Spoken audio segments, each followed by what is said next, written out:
Segunda carta de Paulo aos Coríntios 5, verso 17 diz assim: E assim, se alguém está em Cristo, nova criatura é. As coisas velhas ou antigas já passaram, e eis que tudo se fez novo, ou eis que se fizeram novas, dependendo da sua tradução. Vamos fechar os olhos e orar mais uma vez. Querido Deus, diante da sua santíssima presença, nos colocamos, cônscios da nossa miserabilidade, pequenez, injustiça, cônscios, Senhor, da sua santidade, do seu esplendor, da sua formosura. Deus, há uma urgente necessidade de graça aqui essa noite. O Senhor pode transmiti-las a nós, pode despejar, para que não seja uma reunião entediante, um sermão sonolento, chato, uma palestra, Senhor. Mas o Senhor pode fazer haver demonstração de poder, trazer temor e tremor nos corações, arrependimento, conversão, quebrantamento, convicção do pecado.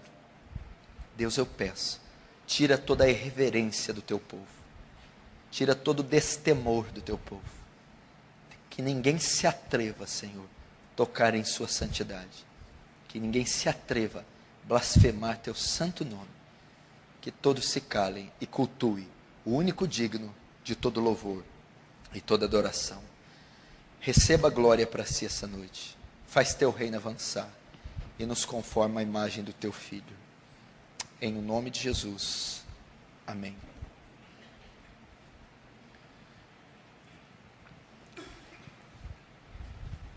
Presta atenção aqui no que nós vamos ensinar aqui essa noite.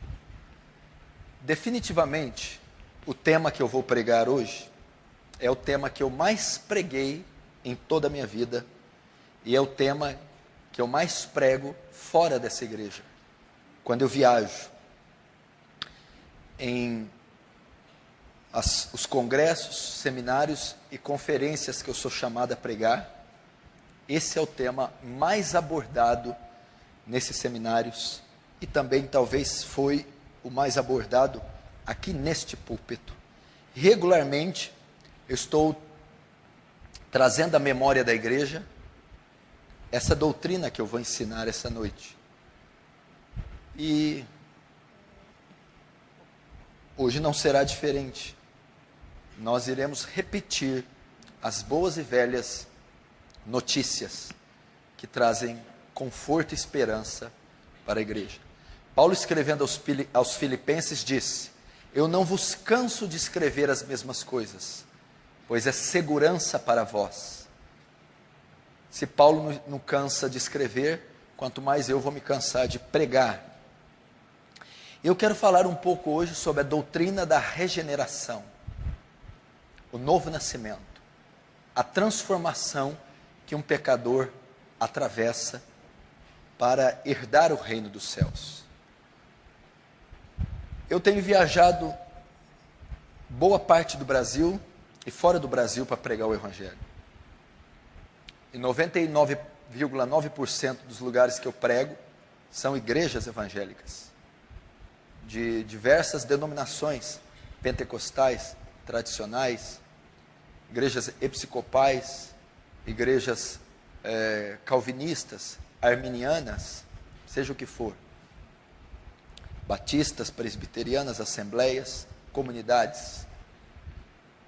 E a conclusão que eu cheguei pregando nessas igrejas pequenas, igrejas grandes, igrejas com 100, 200 pessoas, igrejas com 3.000, 5.000, até 10.000 membros. E visitando essas igrejas de norte a sul, leste a oeste do país e até fora do país, eu cheguei a uma conclusão inequívoca. A grande deficiência da igreja hoje é de convertidos. Eu estou vendo igrejas inteiras, lotadas, de pessoas não regeneradas, não nascidas de novo, não transformadas. Estou vendo comunidades inteiras de bodes, comunidades inteiras de virgens nécias, comunidades inteiras de joio e não de trigo. Esse é o maior problema que a igreja enfrenta. O maior problema hoje, ou a maior missão de um pregador hoje, não é despentecostalizar a igreja pentecostal. Não é pentecostalizar a igreja tradicional. Não é transformar arminianos em calvinistas, nem calvinistas em arminianos. Não é o aumento de algumas doutrinas. Não é a criação de grupos ou obras sociais na igreja. A maior necessidade da igreja moderna, da igreja mundana, quer histórica, tradicional, quer pentecostal e neopentecostal, a maior necessidade é de novo nascimento, transformação, regeneração. Eu vejo a experiência própria no meu próprio ministério. E essa sociedade que, pela graça de Deus, nós fundamos, a Sociedade Missionária Defesa do Evangelho. Eu conheço centenas de seguidores do Defesa do Evangelho, centenas de admiradores do Defesa do Evangelho, inscritos, pessoas que ouvem as mensagens, que escutam o pastor Paulo Júnior pregar, mas que na vida prática não demonstram aquilo que dizem crer com a boca. Esses próprios seguidores, eles enviam e-mails, fotos. Escute, amar a doutrina radical, amar o evangelho correto, amar os grandes homens piedosos, gostar de ler os puritanos, de ler Charles Spurgeon, de ler Jonathan Edwards, gostar dos escritos do apóstolo Paulo, de Moisés, não te faz salvo. Odiar o Edir Macedo, o Valdemir Santiago, odiar Benny Hinn, Joe Austin, odiar a teologia da prosperidade, odiar os falsos profetas, não faz você salvo. Ser um desigrejado, abandonar a igreja institucionalizada, odiar as instituições corrompidas, não te faz salvo. Não adianta você amar os vultos piedosos, odiar e criticar todos. Isso não te faz salvo. Não te faz membro da eclésia, da igreja de Cristo. A única coisa que te faz salvo é você passar por um novo nascimento, por uma transformação do seu ser. E se isso não ocorreu, pode criticar os falsos profetas até morrer, fazer campanhas contra eles, investir bilhões, isso não significa nada. Você pode levantar a bandeira do evangelho radical, isso não significa nada. A questão é, você foi transformado pelo evangelho? O rolo compressor, a Scania, o canhão da graça de Deus colidiu com você, dilacerou, triturou, esmiuçou e fez de você uma nova criatura? Sim ou não? Se isso aconteceu, você faz parte do reino de Deus, do corpo místico de Cristo, da igreja santa de Deus, dos remidos, dos salvos. Se isso não aconteceu, você é mais um na multidão, reivindicando alguma coisa, em nome do próprio ideal, das próprias custas, da própria vontade. Eu estou cansado disso, cansado de ver pessoas. Nós escutamos Paul Washer, Paulo Júnior, vamos visitar, queremos mudar para a sua igreja. Você quer mudar para a minha igreja? Quero. Quero fazer parte, eu quero avançar o reino de Deus. Como é que estão as suas contas? Não, pastor, eu quero ser missionário para a África, ganhar o mundo. Não, eu estou perguntando das contas, as dívidas. Como é que estão as contas? Não, eu quero ser um apóstolo, mártir cristão, eu vou morrer para Jesus, ficar na rua, nas praças, pregando. Eu quero saber as suas contas, as suas dívidas. Estão pagas em dia? Eu quero saber como é que você é na escola. Você é o melhor aluno, tanto em notas, como em conduta, obediência. Não, eu quero ser Estevão, José, Davi. Não, eu estou perguntando como é a sua postura na escola. Você é o melhor aluno da sala, o maior exemplo da sala. Não me venha falar de evangelho radical. Não, pastor, é que eu vou... Como é que está teu casamento? Não, o senhor não está entendendo, eu quero uma unção poderosa para fazer sinais. Não, eu estou perguntando como é que está teu casamento. Você trata a tua mulher com dignidade, discipula ela, intercede para ela, respeita, honra. Como é que está teus filhos? Quantos capítulos da Bíblia seus filhos leem por dia? Quanto tempo eles oram por dia? Como eles são na escola? Os teus filhos, como eles são na escola? Eles são exemplo de piedade? Não, mas eu sou contra a teologia do Benny Hinn, do Kenneth Hagin. Eu quero saber se você passou por um novo nascimento. Como você se veste? Você acha mesmo que um crente homem veste como você veste? Não, mas isso não tem nada a ver, Deus vê o coração. Deus vê só o coração, então anda pelado. Mas Deus só vê o coração. Pode andar nu. Porque se a sua conversão não afetou o seu modo de vestir, então não houve conversão. Como é que você fala? Você mente por conveniência? Não, a questão é a seguinte, eu estou lá no trabalho, há alguma espécie de pressão, eu minto. Aí você quer fazer parte do evangelho radical. Se o seu evangelho não é um evangelho que alterou o seu vocabulário, isso não é evangelho. Se ele não afetou a maneira que você lida com dinheiro, não é o evangelho. Isso é ser cristão. Eu não estou pressionando, forçando ninguém, não. Isso aqui é natural. Se você plantar um pé de laranja, ele vai crescer. Quando ele atingir a idade adulta, ele vai florescer. Ele vai dar laranja natural, porque a laranja é inerente da laranjeira. A laranja é oriunda da laranjeira. No tempo certo, ela vai dar laranja sem fazer esforço algum. A pessoa que passou pela transformação do evangelho, ela dá fruto de convertido naturalmente. Ela se vestirá com decência naturalmente. Ela falará a verdade e abandonará a mentira naturalmente. Ela amará o seu semelhante, a Deus e a lei de Deus naturalmente. Ela mudará o seu vocabulário naturalmente. Agora, se você está esforçando para ser moralmente correto, esforçando-se, labutando-se para dar um frutozinho, duvide da sua conversão. Essa aqui é a verdade. Paulo aos Coríntios, na sua segunda carta, capítulo 13, verso 5, o que ele diz? Não sou eu que estou dizendo, é um dever para você. Ele vai dizer aos Coríntios, examinem-se para saber se estão na fé. Paulo está ordenando você fazer um exame. Examine-se a si mesmo para saber se está na fé. Faça um exame da sua vida para saber se você é salvo. Ele ordena os cristãos a continuamente fazer um autoexame. Examina se a sua vida é uma vida de um salvo. A sua conduta é a conduta de um salvo. Examina a sua vida. Se não é que tem descrito em vão. Essa é a maior necessidade da igreja. Não é mudar o coral. Não é a ação social que a igreja pode fazer. Não é mudar o modus operandi do culto.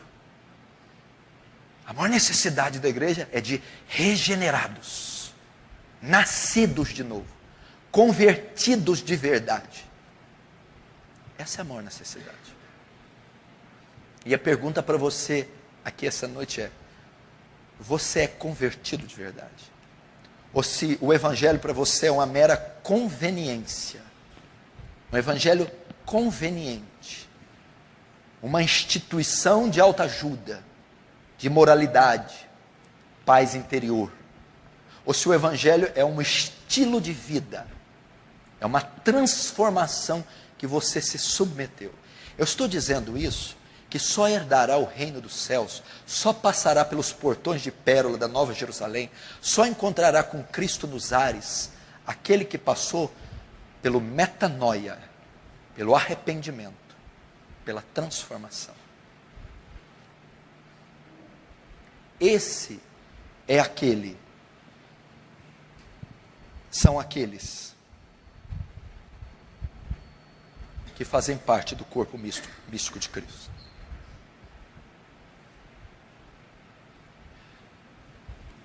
Só pode ir para o céu, meu irmão, aquele que faz parte da igreja. O que é a igreja? Presta atenção.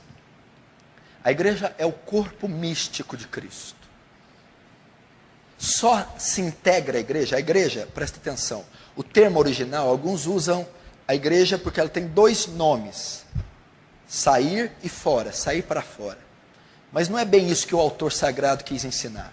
Na verdade significa assembleia, reunião do povo. Daí veio o título Assembleia de Deus. Então, a igreja é, na verdade, uma assembleia, a Assembleia dos Santos. A igreja é a comunidade dos santos. A igreja é o corpo místico de Cristo. Agora, quem são os membros desse corpo? Quem faz parte do corpo de Cristo, a igreja? A igreja é uma comunidade de salvos, comunidade de regenerados, comunidade de nascidos de novo. Não é uma comunidade de pessoas, não é uma comunidade de classes, não são ajuntamentos, não é isso a igreja. A igreja não é o culto de domingo com 500 pessoas. A igreja é a comunidade dos remidos, comunidade dos salvos, comunidade dos regenerados. Cristo é as primícias, não é isso? Cristo foi o primeiro membro desta comunidade. Ele é o cabeça da igreja. Como ele se tornou cabeça? A Bíblia diz que ele é as primícias do que dorme. Cristo se fez carne, a nossa semelhança. Morreu numa cruz, foi sepultado e ressuscitou. Aí se torna a cabeça da igreja. Como eu me associo a essa comunidade? Como eu me integro a essa comunidade? Quando eu morro à semelhança de Cristo. Eu morro. Eu morro para esse mundo. Quando o meu velho homem e os seus pecados são mortos. Já estou crucificado com Cristo. É o que o Paulo diz. Então eu vou seguir a semelhança de Cristo. Quando ele se tornou cabeça da igreja, ele teve que morrer, ser sepultado e ressuscitar. Eu preciso morrer para esse mundo. Meu velho homem e suas concupiscências e os seus desejos têm que morrer. Foi sepultado. Ele deve morrer e continuar morto. O sepultamento é uma prova que Cristo de fato morreu. Ele poderia ter morto na cruz e sumido com o corpo. Seria uma prova que ele não morreu de verdade. O sepultamento, até o terceiro dia, é uma prova que ele de fato morreu. Você não pode dizer convertido em um dia e no outro voltar para a velha vida. Você não pode descer as águas do batismo e depois de uma semana continuar com a vida ímpia. Você deve morrer e ficar sepultado. As práticas devem acompanhar sua profissão de fé. A conduta é mudada. A Bíblia diz que depois Jesus ressuscita. A mesma semelhança. Nosso velho homem é com ele morto, sepultado nas águas do batismo. E depois nós ressuscitamos com ele. Nós somos refeitos, uma nova criatura. Um novo homem nasce. Um homem recriado à imagem de Cristo. Novas afeições, novos pensamentos, nova visão, nova mente. A ressurreição significa a regeneração, a transformação do ser. Depois que alguém morre por esse mundo, morre por seus pecados, o seu velho homem morre, é sepultado e ressuscita, nascendo de novo, aí sim ele se integra ao corpo místico de Cristo. Ele se torna salvo. Não está escrito aqui, não está na minha explicação, não está dizendo que tomar Santa Ceia, falar em línguas estranhas, fazer parte, nada disso. Aliás, os dons carismáticos denotam muito mais uma falsa conversão do que uma verdadeira. Porque muitas pessoas se dizem salvas pelos dons. E a Bíblia diz que eu mostro que eu sou salvo pelo fruto, não é pelo dom. Porque Mateus capítulo 7 diz: Pai, Senhor, profetizei em teu nome, dom do Espírito, dom de profecia. Pai, curei em teu nome, dom do Espírito, dom de cura. Senhor, eu expulsei demônios em seu nome. Eu operei muitos milagres, dom de milagres, dom do Espírito. E Jesus vai dizer a todos esses que estão abarrotados de dons: apartai de mim, vós que praticais a iniquidade. Apartai de mim, porque eu não vos conheço. Porque uma árvore não é conhecida pelos seus dons, mas pelo seu fruto. É assim que alguém integra. É aquele que passou pela regeneração. O que é a regeneração? Eu estou dizendo isso para você fazer um paralelo com a sua vida. Isso é entre você e Deus. Isso é para que eu fique livre do seu sangue no dia do juízo. E você não possa dizer: o pastor não me advertiu. Ele ensinou que se eu ficasse sentado quietinho na igreja congregando e desse meu dízimo, eu iria para o céu. Não, eu nunca ensinei isso para você. Só vai para o céu quem é membro da igreja, do corpo de Cristo, cujo o cabeça é Cristo. E só se torna membro deste corpo quem é regenerado, nasceu de novo. Ou só aquele que se arrependeu. Como eu sei que alguém foi regenerado? Como eu sei que você foi regenerado? Regenerado, refeito. Nascido de novo, reiniciado. Isso quer dizer a palavra regenerado. Preste atenção, o que eu estou tentando explicar para você?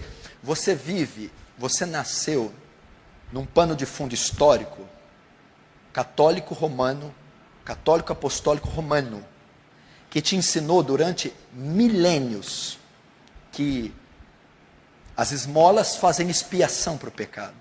Velas, terços, as missas, a prática litúrgica, a religiosidade, as obras, essas fazem expiação para o pecado. Essas salvam. Ir numa igreja, recitar uma oração, ler um salmo, é o nosso pano de fundo histórico. Então, às vezes, você acha que porque se batizou, porque faz parte da ceia, porque congrega numa igreja bíblica, ou porque cumprem a ordem religiosa, a programação religiosa da igreja. Não, eu faço isso, eu estou salvo.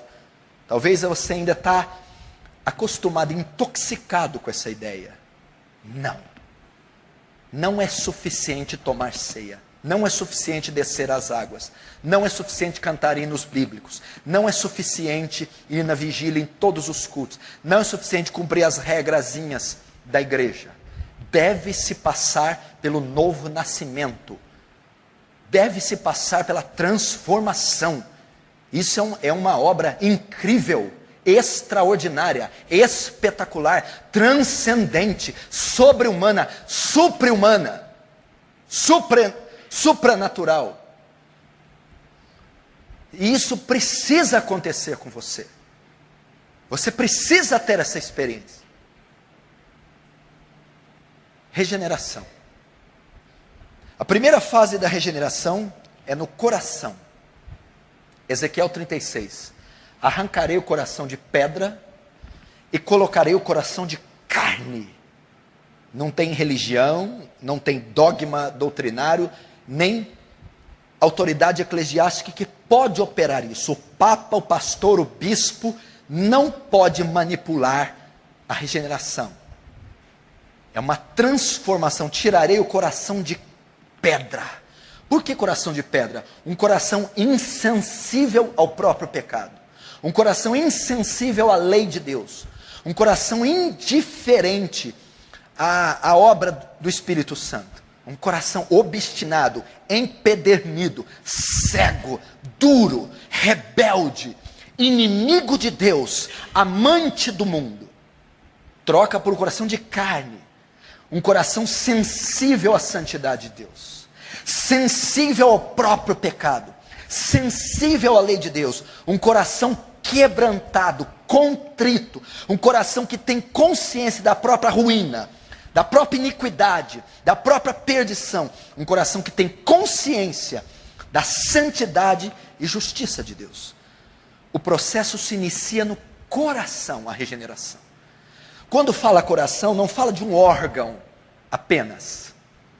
Não fala só de emoções, meus sentimentos. O coração, ele é a sede de todos os acontecimentos do homem. O coração é de onde procede o viver do homem. Na verdade, o coração fala do todo do homem. O coração é a sede das emoções, da razão, dos pensamentos, das convicções. Normalmente, coração e mente estão entrelaçados. É uma transformação do pensamento. É uma transformação das afeições. É uma mudança completa, radical na razão, nas convicções, nas emoções, no arbítrio, na vontade. A regeneração começa no coração. E como a regeneração ela é mais demonstrada, para saber se você é salvo, é isso que eu estou pregando. Se eu de fato fui regenerado ou não fui. Como ela é demonstrada?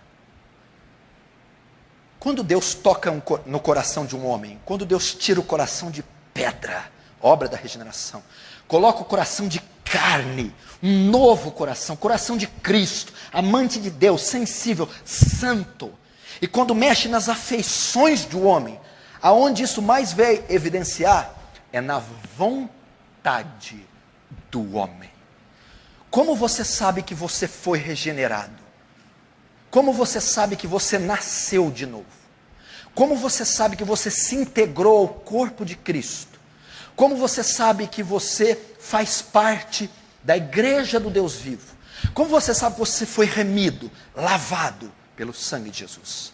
É se a sua vontade foi alterada. Aqui está um dos grandes segredos. Se você não passar desse teste, eu não preciso nem prosseguir.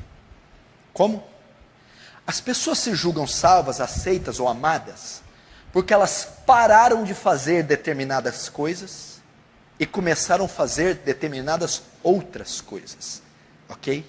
Eu fumava, bebia, mentia, matava, eu parei. Agora eu faço voto de caridade, eu ensino, eu faço boas obras. Eu estou salvo? Não. Porque você pode estar fazendo o bem que odeia e deixando de fazer o mal que ama. Eu estou fazendo o bem, vindo no culto, lendo a Bíblia, amando a minha esposa, perdoando, pagando conta em dia. Mas eu ainda odeio isso. Não me sinto bem fazendo isso. Não quero fazer isso. Sou obrigado a fazer isso. E deixei de fazer, beber, fumar, mentir, ver pornografia, dinheiro, vaidade, carro novo. Deixei de fazer o que eu ainda amo. Eu deixei, por causa da religião, da pressão, da palavra. Mas eu ainda amo.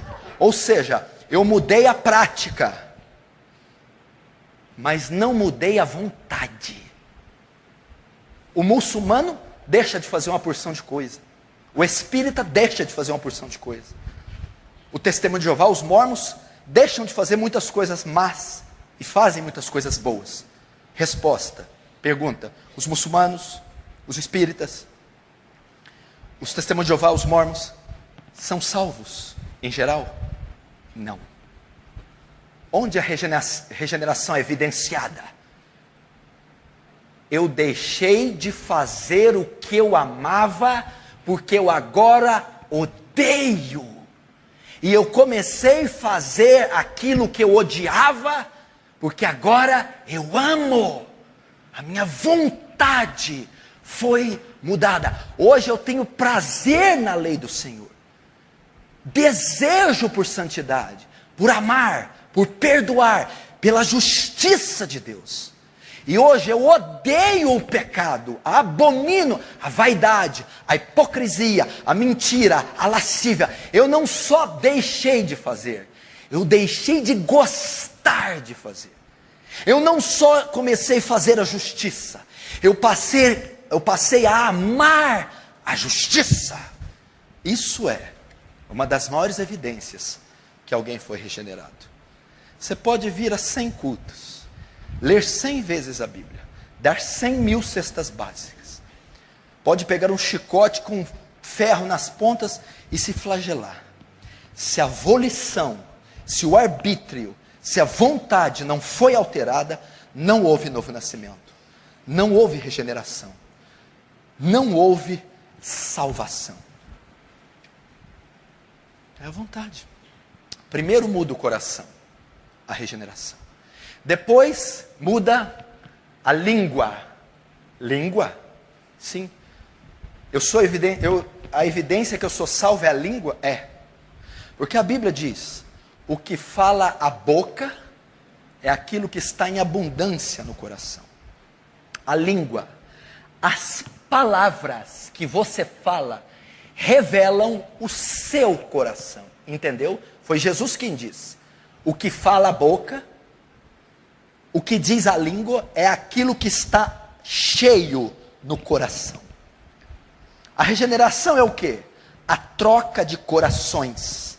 Um coração de pedra ímpio, condenado, filho da ira, vai ser retirado por um coração de carne, santo, regenerado, refeito. Como eu conheço um coração de alguém? Pelas suas palavras. Você quer saber se alguém é salvo ou não? Conversa com ele meia hora. As palavras dele, a verbalização dele, vai demonstrar o que está no coração dele. Geralmente, o não regenerado, aquele que não nasceu de novo, as palavras dele não consistem na lei de Deus, não consistem em palavras de justiça, não consistem no amor de Deus. Tudo que sai da boca dele é as novas novidades do mundo, as vaidades, imoralidade, pornografia, ou melhor, erotismo, maldade, rancor, ressentimento, vingança. Você quer uma das grandes evidências que alguém não foi regenerado na língua? Essa mulher só se ocupa de fofoca, intriga, divisão, facção, fala mal do marido, fala mal da igreja, fala mal dos pastores, fala mal dos filhos, promove dissensão. Já começa a ver quem faz isso aqui dentro. Você já vai vendo, conversei com fulana ontem, tudo isso aí que você está me falando saiu da boca dela. É ímpia. É ímpio. Crente não se ocupa de falar mal de outro crente. Fofoca não vem de um coração regenerado. Calúnia não vem de um coração regenerado. Intriga, divisão, não vem de um coração regenerado. Mesquinharia, fuxico, não vem, é ímpio, é bode. Porque a boca está revelando o coração. Vaidade, luxúria, mundanismo, tudo que sai da boca tem a ver com este século. É uma evidência que não foi regenerado. A evidência que é regenerada. A lei de Deus está na língua dessa pessoa. O louvor a Deus é o que ocupa estes lábios. O bendizer, o orar, o abençoar. A gratidão, é uma pessoa grata. É uma pessoa que não murmura. É uma pessoa que sofre louvando a Deus.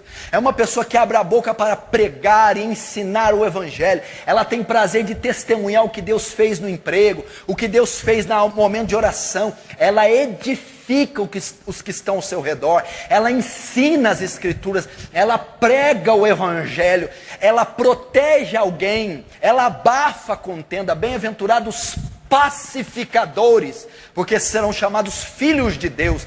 É disso que sai.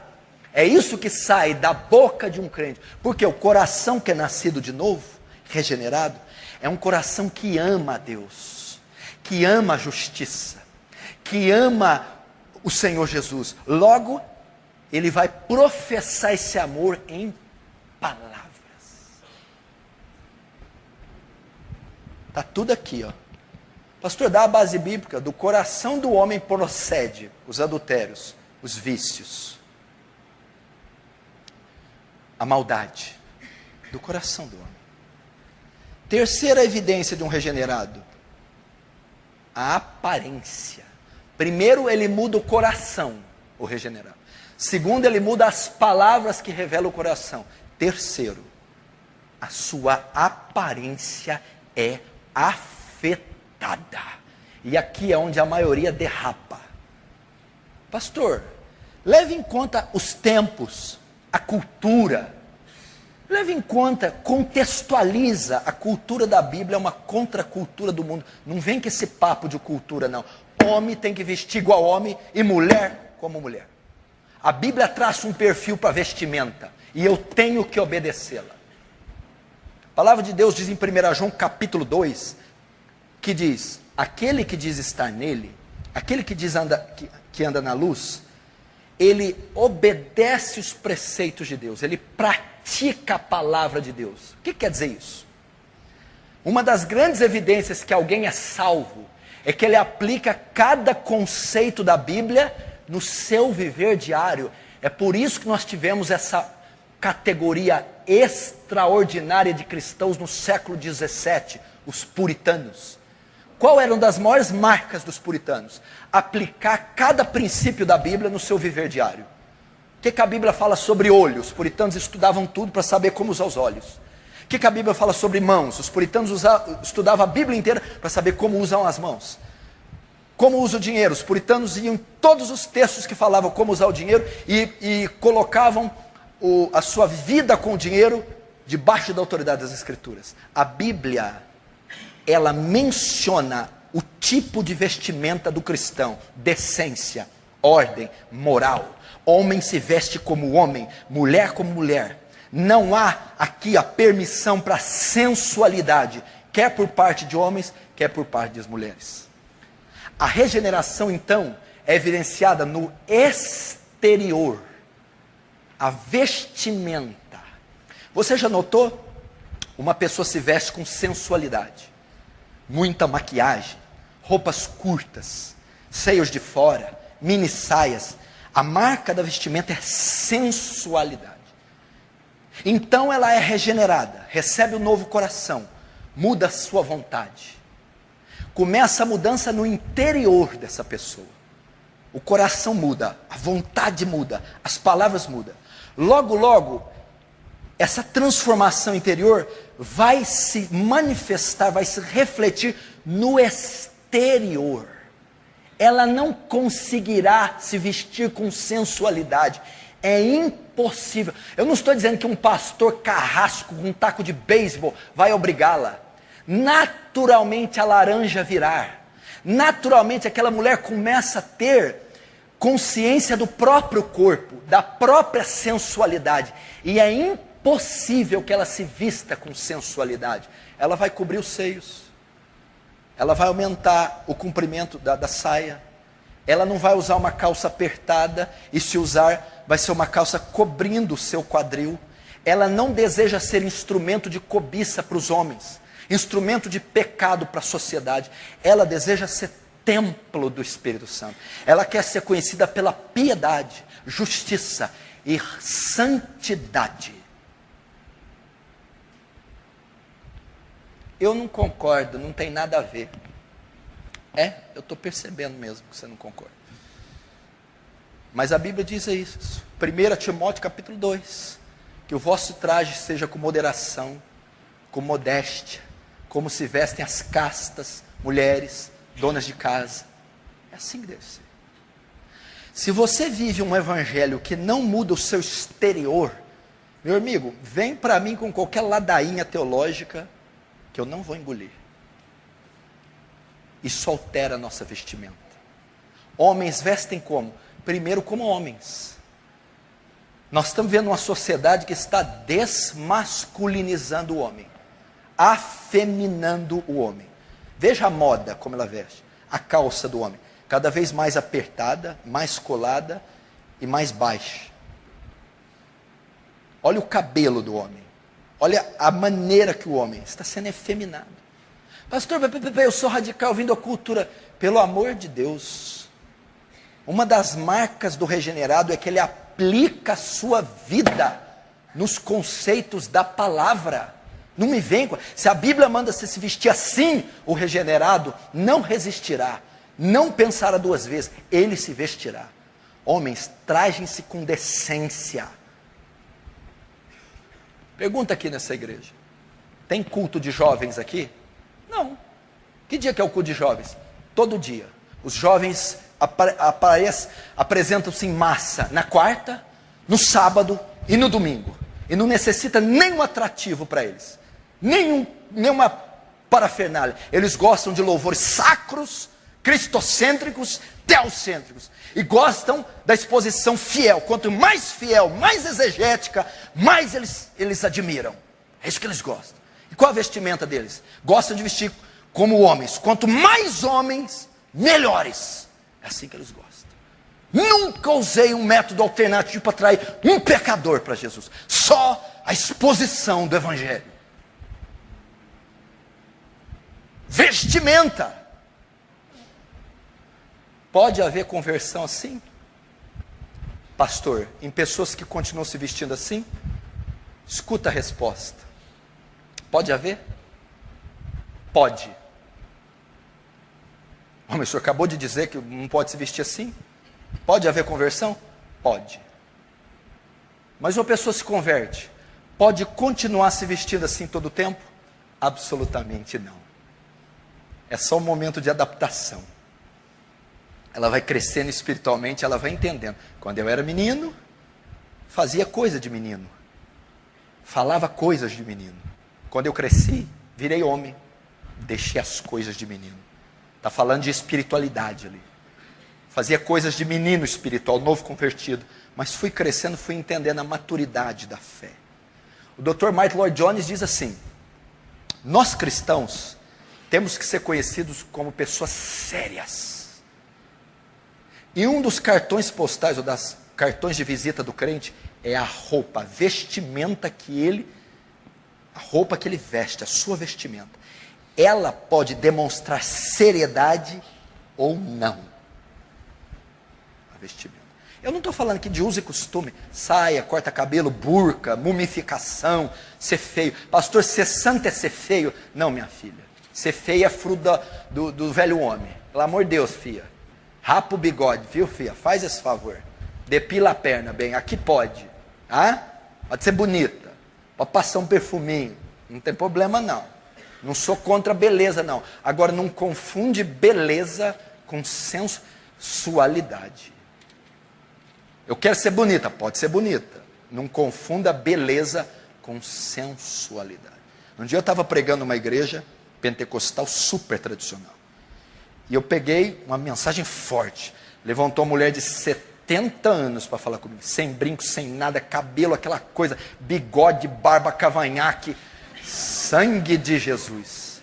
É, pastor, é isso aí. Prega contra os adornos. É isso aí, pastor. Prega contra os adornos. Eu falei, deixa comigo, irmã. Está falando com a pessoa certa. E tinha outras mulheres nessa igreja, de calça, com uma maquiagemzinha leve. Aí no outro dia eu preguei sobre a mulher virtuosa. Faz para si roupa de linho fino. Falei, mulher virtuosa sabe se vestir. Aí falei, mulher virtuosa não pode se vestir com indecência, com sensualidade, tem que ser santa. Mas peraí, eu falei assim, santidade não é ser feia.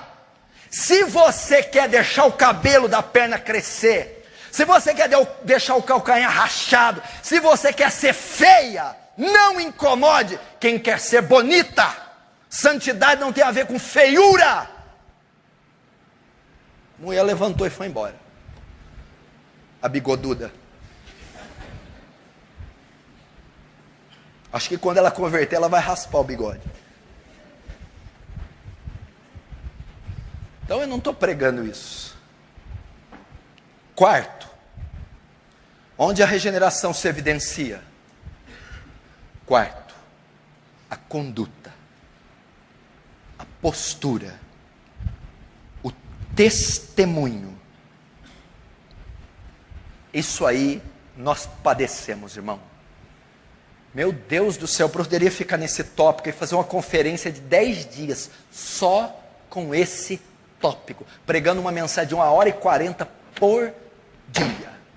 A maior evidência de um salvo é o seu testemunho, é a conduta como pai, mãe, esposo, mulher, como profissional, aluno, como cristão.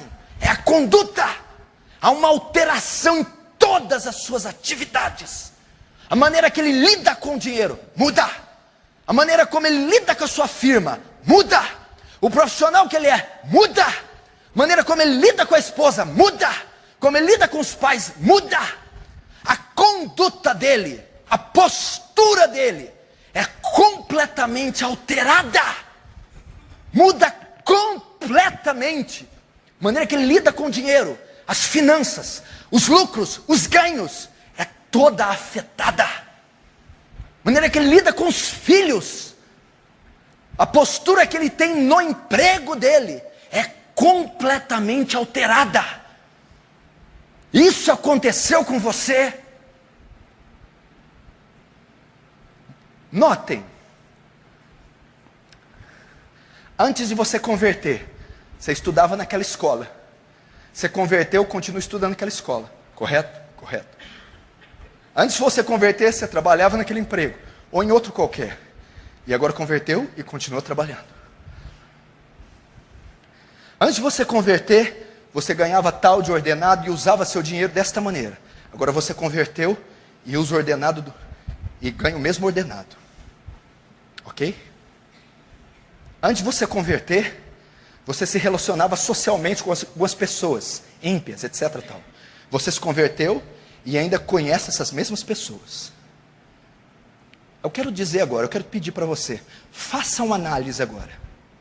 Houve uma mudança na sala de aula, no seu modo de agir, antes de se converter, e agora, depois de se converter, houve uma mudança, ou você é a mesma pessoa ali na carteira, senta no mesmo lugar, fala as mesmas coisas, tira as mesmas notas, se veste do mesmo jeito, se porta do mesmo jeito. Se você foi regenerado, muda até o lugar que você sentava, a roupa que você punha, as notas, o convívio com alunos, inspetores, direção e professores. Lá no seu trabalho, você se relacionava com empregados, patrões, amigos, colegas de trabalho. Como era a sua postura? Depois que você veio à fé, houve uma mudança radical na sua conduta dentro daquela empresa? Ou você trabalhava, se vestia, falava, se relacionava dentro do seu meio profissional de um jeito e continua agora do mesmo jeito? A regeneração é evidenciada porque houve uma mudança no contexto profissional. É completamente diferente a maneira que você, o horário que você chega, o seu índice de produção, o respeito que você tem pelos funcionários, o respeito pela firma, a ética profissional, tudo isso é respeitado.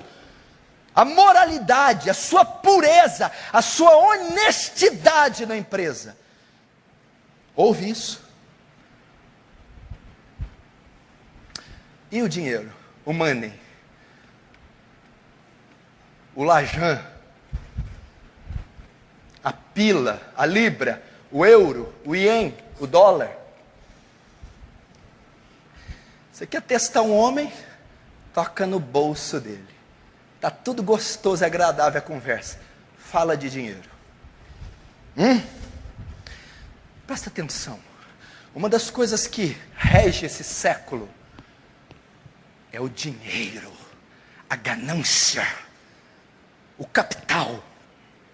É uma das coisas que rege a humanidade caída. É a avidez pelo dinheiro, é a avareza, é a relação com o dinheiro.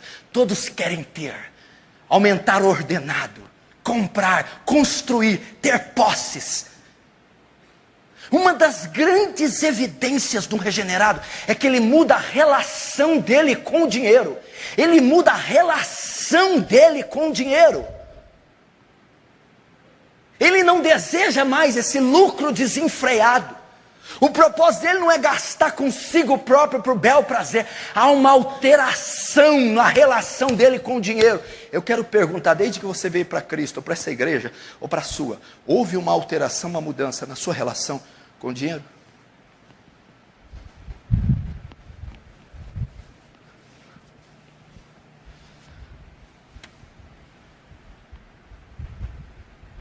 Pastor, eu pensava em ser rico e usar toda a riqueza em prol do meu próprio consumo. Depois que eu fui regenerado, eu não quero ser mais rico. Eu quero contentar com o meu sustento. Não, eu ainda continuo querendo ser rico, mas antes era para usar em prol do meu benefício. Agora é para patrocinar a obra. O evangelismo, as missões, a obra de caridade.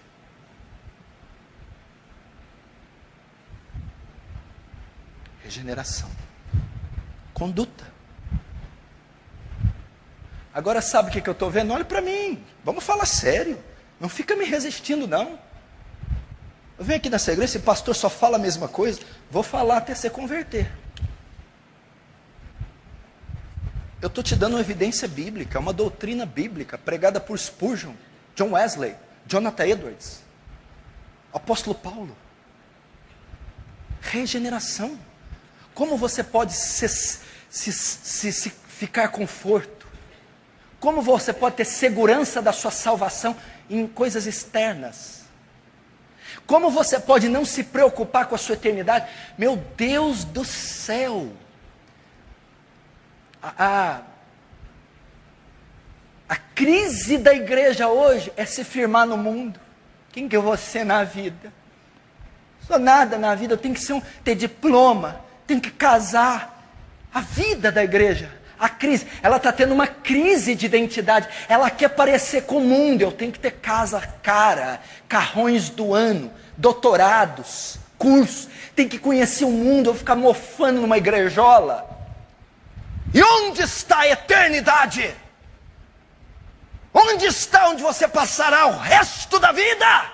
Devia ser sua preocupação todo dia que dorme. A ira de Deus está vindo sobre esse mundo. A morte, meu irmão, ela traga, a Bíblia diz que a morte e o inferno nunca se saciam. Você deveria preocupar-se não com o que vai comer amanhã, o que vai vestir, se vai casar ou não, se terá um diploma ou não. Você deveria se preocupar onde passará a sua eternidade, caso o Senhor te chame hoje, caso a morte bata na sua porta hoje. Aonde você vai passar o resto da sua vida, a eternidade. Eu não estou dizendo que deve ser a sua única preocupação, eu não disse isso, não coloque palavra na minha boca. Eu não disse que você tem que deixar de trabalhar, não pode estudar, tem que ser um analfabeto. Eu não disse. Eu estou aqui pregando sobre prioridades.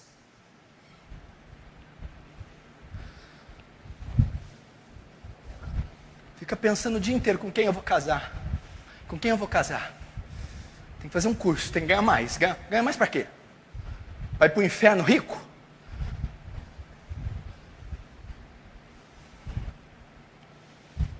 A conduta.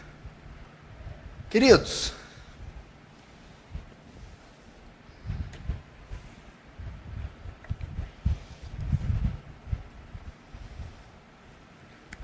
eu vou dizer uma coisa, tenta me entender. Talvez você não gostou do que eu falei até agora. Presta atenção. Você conhece a Coca-Cola? Conhece? É a maior marca do planeta Terra. Só a marca Coca-Cola foi avaliada há 5 anos atrás em 10 bilhões de dólares. Não é o líquido não, só a marquinha. Coca-Cola. Coke. 10 bilhões de dólares. É o refrigerante, é a bebida mais consumida do planeta, depois da água. Você sabe quem ajudou na criação da Coca-Cola? os puritanos. O quê? A Coca-Cola se originou nos Estados Unidos da América. Pode estudar a história da Coca-Cola. O criador da Coca-Cola, se eu não me engano, no século 17, ou no comecinho do 18, a fórmula original da Coca-Cola continha álcool. A ideia original era de fazer uma bebida alcoólica. Mas o que aconteceu? Naquele século, o puritanismo estava forte nos Estados Unidos da América. A Constituição americana foi fundada na palavra. Os presidentes dos Estados Unidos da América faziam uma juração, um juramento, com a mão em cima das escrituras, da palavra de Deus. É uma Constituição fundada na palavra. Foi colonizada por cristãos, os Estados Unidos da América. O puritanismo, ou seja, as famílias cristãs, puritanas, como nós, cristãos, calvarianos, crente, assembleiano, presbiteriano, aqui calvariano, crente. A influência que eles exerciam nos Estados Unidos era tão forte, que eles não permitiam ser vendido bebidas alcoólicas. A bebida alcoólica não traria lucro para ninguém, porque o puritanismo, a influência dessas famílias cristãs em diversos polos da sociedade, fazia com que as pessoas repudiassem a bebida alcoólica. Resultado, o criador da Coca-Cola teve que tirar da fórmula original o álcool, porque não ia vender. Por que não ia vender? Porque os puritanos não aceitavam, não toleravam. Quando ele tira o álcool, aí nasce o xarope gaseificado de cola, a Coca-Cola, por causa da influência dos puritanos. Onde você está querendo chegar? A maior evidência de alguém regenerado é que a sua conduta, o seu testemunho, lá na sua fábrica, lá no balcão logístico, lá na sala de aula, é tão grande que ela influencia o meio, influencia a sociedade, influencia a comunidade, influencia a cultura, de sorte que aquela nação, estado, cidade, bairro, instituição, que contém um número expressivo de cristãos, se submete ao seu testemunho. E esse é o meu grande sonho para esta igreja. Tipo assim, o casamento homossexual não foi aprovado em Franca. Mas por quê? Por causa dos crentes calvarianos. A influência que eles exercem sobre Franca é tão grande que não há uma família, não há uma comunidade expressiva que tolere o casamento homossexual. Agora eu pergunto para você: você é assim na sua escola? Você é assim lá no Avan, Natanel? Você é assim com os seus clientes, Marcelo? Você é assim na sua loja, Fábio? Você é assim na escola, Mateus? Você é assim, João Anderson? Eu? Hã? Eu? É você? Não, ninguém sabe que eu sou crente. Eu até rio de algumas piadas imorais. Não, pastor, você sabe que a gente tem que ficar calado, né? Você sabe como é que é? Tem que evitar o conflito, né, pastor?